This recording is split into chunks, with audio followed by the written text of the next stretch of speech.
Magandang tanghali po sa inyo at sa lahat ng mga tagapakinig po. Oo, Yusek, kumbaga, kung di ako nagkakamali, wala na hong isang buwan na bago ho yung Bangsamoro election. Ano ho ba yung magiging main function nitong mga media monitoring center dyan ho sa Cotabato at gayon din ho sa Marawi, Yusek?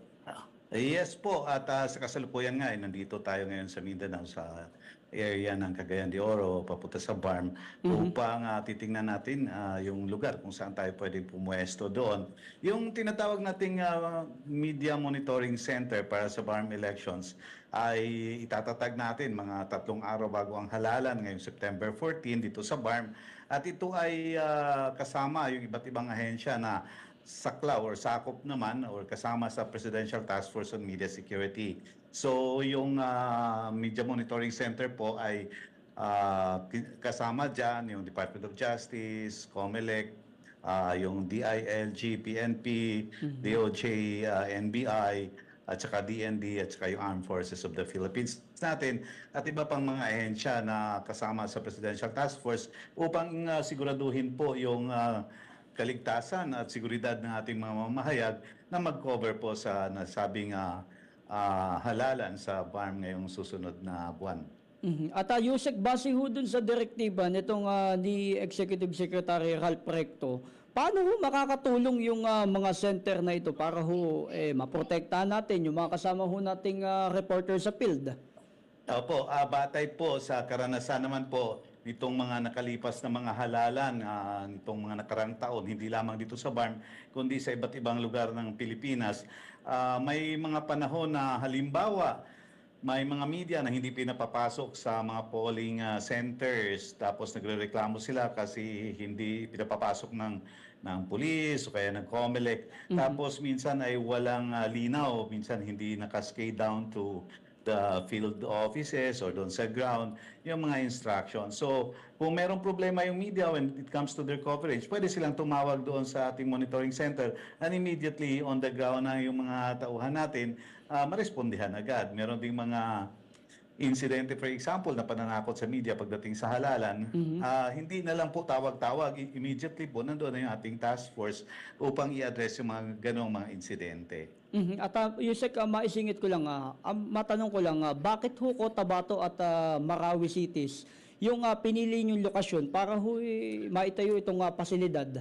May mga natanggap po ba kayong reports na yung mga banta sa media sa lugar na yan, Yusek? Wala naman po tayong natatanggap na banta, subalit ang Cotabato City po, siya po yung center, siya po yung parang pinakasentro ng BARM, siya yung capital ng BARM. So diyan din tayo magkaroon ng ating monitoring center. Kasama na rin po yung COMELEC at saka yung iba't ibang mga ahensya na gobyerno na may kinalaman doon sa eleksyon. Doon naman po sa Marawi City, siya po yung naging parang sentro din doon sa area ng Lanao. Kaya doon po natin ilalagay yung isa pa nating monitoring center.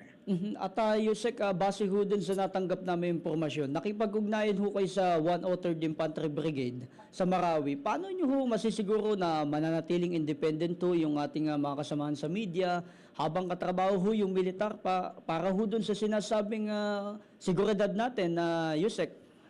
Hindi naman po sinasabi natin na samahan yung media sa kanilang coverage.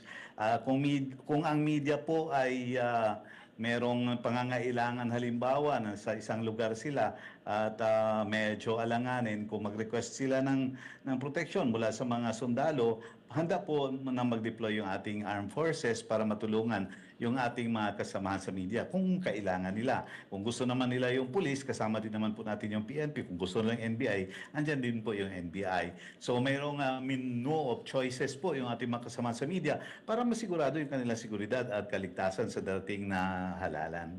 Yusek, dagdag ko lang din ho to. Bukod dun sa militar, paano nyo naman ho, kumbaga, kapartner ho yung PNP natin at gayon din ho sa mga, kumbaga, sa BARM Regional Government para sa pangkalahatang safety and ng preso ng ating mga kasamahan sa media, Yusek? Oh, yes po. Sa PNP po, matagal na nating naitatag yung PNP Media Vanguard. So talagang nandyan na po yan.